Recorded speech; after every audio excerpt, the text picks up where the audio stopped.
اعوذ باللہ من الشیطان الرجیم بسم اللہ الرحمن الرحیم قال اللہ تبارک و تعالی فی القرآن المجید والفرقان الحمید۔ قرآن مجید فرقان حمید کی صورت یوسف کی یہ آیت نمبر 87 ہے۔ اس آیت مبارکہ میں اور اس کے بعد چند آیات بینات میں اللہ پاک نے جناب یعقوب علیہ السلام کا اپنے بیٹوں کو تیسری مرتبہ مصر میں حضرت یوسف علیہ السلام کے پاس بھیجنا بیان فرمایا ہے۔ جب حضرت یعقوب علیہ السلام نے اپنے بیٹوں کو فرمایا کہ میں اپنی پریشانی اور اپنے غم کی جو فریاد ہے وہ اپنے پروردگار عالم کو عرض کروں گا، اور میں اللہ تعالیٰ کی طرف سے جو جانتا ہوں وہ تم نہیں جانتے، تو یہ اشارہ تھا اصل میں حضرت یوسف علیہ السلام کے بارے میں کہ عنقریب ہمارا امتحان ختم ہونے والا ہے اور ہماری اور یوسف علیہ السلام کی ملاقات ہونے والی ہے۔ تو اللہ تعالیٰ نے قرآن پاک میں تیسرے پھیرے کا ذکر کرتے ہوئے ارشاد فرمایا کہ یا بنی یذہبوا، حضرت یعقوب علیہ السلام نے فرمایا کہ اے میرے بیٹو جاؤ، فتحسسوا من یوسف و اخیہ، حضرت یوسف علیہ السلام کو ڈھونڈو اور اس کے بھائی بنیامین کو ڈھونڈو، وہ تمہیں کہیں مل جائیں گے۔ ولا تیأسوا من روح اللہ، اور اللہ تعالیٰ کی رحمت سے مایوس نہ ہو جاؤ، اللہ تعالیٰ کی رحمت کی امید رکھو، تم خالی واپس نہیں آؤ گے۔ انہ لا ییأس من روح اللہ، بے شک کوئی بھی اللہ تعالیٰ کی رحمت سے مایوس نہیں ہوتا، الا القوم الکافرون، سوائے کافر قوم کے۔ کافر قوم جو ہے وہ اللہ تعالیٰ کی رحمت سے مایوس ہوتی ہے، اور مسلمان جو ہیں وہ اللہ تعالیٰ کی رحمت سے مایوس نہیں ہوتے۔ تو حضرت یعقوب علیہ السلام کے حکم پر عمل کرتے ہوئے جب یہ یوسف علیہ السلام کے بھائی اور یعقوب علیہ السلام کے بیٹے تیاری کر کے چلنے لگے، تو چلتے چلتے جب مصر کے اندر پہنچے، فلما دخلوا علیہ، جب یہ 10 بھائی حضرت یوسف علیہ السلام کے پاس پہنچ گئے، جا کر کیا کہا، قالوا یا ایھا العزیز، اے عزیز مصر، اے مصر کے بادشاہ، مسنا و اہلنا الضر، ہمیں بھی مصیبت پہنچی ہے اور ہمارے گھر والوں کو بھی مصیبت پہنچی ہے، وجئنا ببضاعۃ مزجاۃ، اور ہم حقیر سی پونجی اور قیمت لے کر آئے ہیں اور یہ آپ قبول کر لیں، فَأَوْفِ لَنَا الْكَيْلَ، لیکن ہمیں غلہ آپ نے پورا پورا دینا ہے، وَتَصَدَّقَ عَلَيْنَا، اور ہمارے اوپر آپ نے صدقہ بھی دینا ہے، یعنی ہمیں حقیر پونجی کے بدلے غلہ پورا پورا دیں اور اس کے علاوہ ہمیں صدقہ بھی دیں، ہم آپ کے منگتے ہیں۔ ان اللہ یجزی المتصدقین، بے شک اللہ تعالیٰ صدقہ کرنے والوں کو بہتر جزا عطا فرماتا ہے۔ تو حضرت یعقوب علیہ السلام کے یہ بیٹے جناب یوسف علیہ السلام کے پاس منگتے بن کے کھڑے ہیں۔ قال هل علمتم، حضرت یوسف علیہ السلام نے آگے سے ارشاد فرمایا کہ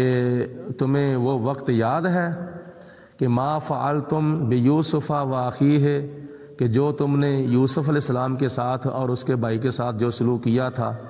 ایک وقت ایسا بھی تھا کہ تم نے یوسف علیہ السلام کو ان کے باپ حضرت یعقوب علیہ السلام سے جدا کیا، پھر کنویں کے اندر گرایا، پھر قافلے کے آگے کھوٹے درہموں کے عوض بیچ دیا، پھر بنیامین کو بھی ان کے باپ حضرت یعقوب علیہ السلام سے جدا کر دیا۔ کیا تمہیں وہ وقت یاد ہے کہ جو تم نے یوسف علیہ السلام اور اس کے بھائیوں کے ساتھ جو سلوک کیا تھا؟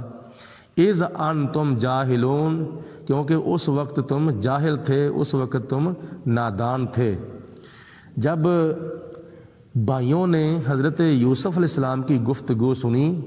کیونکہ ابھی تک یوسف علیہ السلام نے اپنا آپ ظاہر نہیں کیا تھا، لیکن ان کو یہی پتہ تھا کہ یہ مصر کا بادشاہ ہے اور بڑا رحم دل بادشاہ ہے اور بڑا مہربان بادشاہ ہے اور بڑا حسن سلوک کرنے والا بادشاہ ہے۔ تو حضرت یوسف علیہ السلام نے آگے سے ارشاد فرمایا کہ تم اس وقت کو یاد کرو کہ تم نے یوسف علیہ السلام اور اس کے بھائی کے ساتھ کیا سلوک کیا تھا اپنی نادانی کے عالم میں۔ تو اس وقت یہ بھائی جو تھے وہ ایک دوسرے کی طرف دیکھنے لگے کہ ہمیں وہ وقت یاد کرا رہا ہے، اس کا مطلب یہ ہے کہ یہ کہیں یوسف علیہ السلام ہی نہ ہوں۔ تو اس وقت انہوں نے پھر اپنا شک نکالنے کے لیے کہا قالوا اِنَّكَ لَأَنْتَ یوسف، اے مصر کے بادشاہ تو کہیں یوسف تو نہیں؟ قال، حضرت یوسف علیہ السلام نے فرمایا انا یوسف، ہاں میں یوسف علیہ السلام ہوں، وَهَذَا اخی، اور یہ میرے بھائی حضرت یوسف علیہ السلام نے فرمایا کہ یہ میرے بھائی حضرت بنیامین ہیں، میں یوسف ہوں اور میرے یہ بھائی بنیامین ہیں۔ جناب یوسف علیہ السلام کے بارے میں آتا ہے کہ جب آپ نے ان بھائیوں کو جواب دیا تھا تو اس وقت آپ مسکرا پڑے، اور آپ جب مسکرائے تھے آپ کے چہرے کے نور کی وجہ سے انہوں نے یوسف علیہ السلام کو پہچاننے کی کوشش کی۔ اور پھر دوسرے نمبر پر یہ بھی روایت میں آتا ہے کہ آپ نے جب اشارہ کیا تو اشارہ کرتے کرتے جرمٹ سے جب آپ کی انگلی جو تھی وہ ظاہر ہوئی تو انہوں نے انگلی دیکھ کر پہچان لیا کہ یہ انگلی حضرت یوسف علیہ السلام کی ہو سکتی ہے اور کسی کی نہیں ہو سکتی، کیونکہ یوسف علیہ السلام حسین ہی بڑی تھے اور بہت ہی خوبصورت تھے اور بہت ہی حسن و جمال کے پیکر تھے۔ تو اس وقت انہوں نے کہا کہ قالوا اِنَّكَ لَأَنْتَ یوسف، اور کیا تو یوسف تو نہیں؟ قال انا یوسف وَهَذَا اخی، آپ نے فرمایا ہاں میں یوسف علیہ السلام ہوں اور یہ میرے بھائی حضرت بنیامین ہیں۔ قد من اللہ علینا، بے شک اللہ پاک نے ہمارے اوپر بہت احسان فرمایا ہے، یعنی مجھے اللہ تعالیٰ نے بے شمار نعمتوں سے سرفراز فرمایا، مجھے نبوت کا تاج پہنایا اور مجھے مصر کا بادشاہ بنایا۔ انہ من یتقی، بے شک جو اللہ تعالیٰ کی ذات سے ڈرتا ہے، پرہیزگاری اختیار کرتا ہے، وَيَصْبِرْ، اور جو صبر کرتا ہے، یعنی اللہ تعالیٰ کے امتحانات کے اندر، اللہ کی آزمائشوں میں جو کوئی صبر کرتا ہے، فَإِنَّ اللَّهَ لَا يُضِيعُ أَجْرَ الْمُحْسِنِينَ، تو اللہ تعالیٰ ایسے نیکوکاروں کا اجر ضائع نہیں کرتا، بلکہ اللہ تعالیٰ ایسے نیکوکاروں کو بہترین جزا اور اجر عطا فرماتا ہے۔ قالوا، پھر یوسف علیہ السلام کے بھائیوں نے کہا تاللہ، اللہ تعالیٰ کی قسم، لقد آثرک اللہ علینا، بے شک اللہ پاک نے آپ کو ہمارے اوپر فضیلت عطا فرمائی ہے، یعنی آپ کو نبوت کا تاج پہنایا ہے، تو ہمیں آپ کا امتی بنایا ہے، یہ آپ کی ہمارے اوپر بہت فضیلت ہے کہ آپ بادشاہ بھی ہیں اور آپ وقت کے نبی بھی ہیں۔ وَإِن كُنَّا لَخَاطِئِينَ، اور بے شک ہم خطا کار تھے، ہم ہی گناہ گار تھے، ہم اپنی غلطی کا اور اپنے گناہ کا اعتراف کرتے ہیں۔ قال، حضرت یوسف علیہ السلام نے آگے سے ارشاد فرمایا لا تثریب علیکم اليوم، آج تمہارے اوپر کوئی ملامت نہیں ہے، آج تمہارے اوپر کوئی سزا نہیں ہے۔ یعنی حضرت یوسف علیہ السلام چاہتے تو اس وقت ان کو سزا بھی دے سکتے تھے اور ان کو خالی بھی موڑ سکتے تھے، ان کو جیل کے اندر بھی بھیج سکتے تھے، ان کو قید بھی کر سکتے تھے، لیکن یوسف علیہ السلام نے تیسری مرتبہ بھی ان کو کوئی جھڑکا نہیں اور ان کو خالی نہیں موڑا۔ پہلی مرتبہ آئے تو پھر بھی غلہ دیا، دوسری مرتبہ آئے تو پھر بھی غلہ دیا، اب تیسری مرتبہ آئے ہیں تو پھر بھی یوسف علیہ السلام اپنا آپ ظاہر کر کے ان کو غلہ دے کے واپس بھیج رہے ہیں، اور ساتھ یہ فرما رہے ہیں جو تم نے میرے ساتھ سلوک کیا میں اس کے بدلے میں تمہارے ساتھ کیا سلوک کرتا ہوں۔ قال لا تثریب علیکم اليوم، آج تمہارے اوپر کسی قسم کی کوئی ملامت نہیں، کسی قسم کا کوئی میں تم سے ایکشن نہیں لیتا۔ یغفر اللہ لکم،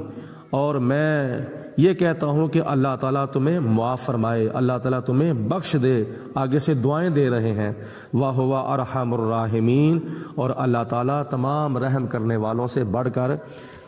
رحم فرمانے والا ہے۔ اور جب اپنا آپ ظاہر کر دیا تو پھر پوچھا سناؤ ہمارے ابا جان کا کیا حال ہے۔ حضرت یعقوب علیہ السلام جو کہ ہمارے والد گرامی ہیں، ان کی صحت کیسی ہے، ان کا حال کیا ہے؟ تو بھائیوں نے کہا کہ آپ کی جدائی میں 40 سال گریہ آزاری کرتے کرتے ان کی آنکھوں کی جو ہے وہ بینائی وہ چلی گئی ہے، تو وہ آنکھوں سے نابینے ہو چکے ہیں۔ حضرت یوسف علیہ السلام نے اپنی قمیض اتاری، اپنا کرتا اتار کر فرمایا اذهبوا بقمیصی ھذا، یہ میری قمیض، یہ میرا کرتا لے جاؤ، فَأَلْقُوهُ عَلَى وَجْهِ أَبِي، میرے باپ کے چہرے کے اوپر ڈال دینا، یاتی بصیرا، اللہ تعالیٰ ان کی نظر کو واپس لوٹا دے گا۔ یہ حضرت یوسف علیہ السلام کی قمیض کا مقام ہے، تو پھر سارے نبیوں کے نبی حضرت محمد مصطفیٰ صلی اللہ علیہ وسلم کے تبرکات کا کیا مقام ہوگا۔ حضرت یوسف علیہ السلام بھی نبی ہیں، یعقوب علیہ السلام بھی نبی ہیں، اور یوسف علیہ السلام بیٹے ہیں، یعقوب علیہ السلام باپ ہیں، یوسف علیہ السلام شاگرد ہیں، یعقوب علیہ السلام استاد ہیں، یوسف علیہ السلام مرید ہیں اور یعقوب علیہ السلام پیر ہیں۔ تو جب مرید اور شاگرد اور بیٹے کی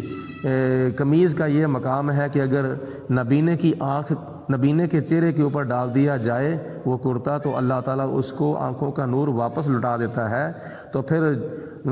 جو کہ حضرت یعقوب علیہ السلام ان کے باپ تھے، تو پھر ان کے تبرکات کا کیا مقام ہوگا، پھر سارے نبیوں کے نبی جناب حبیب کبریا علیہ السلام کے تبرکات کا کیا مقام ہوگا اور کتنی ان کے اندر برکتیں ہوں گی۔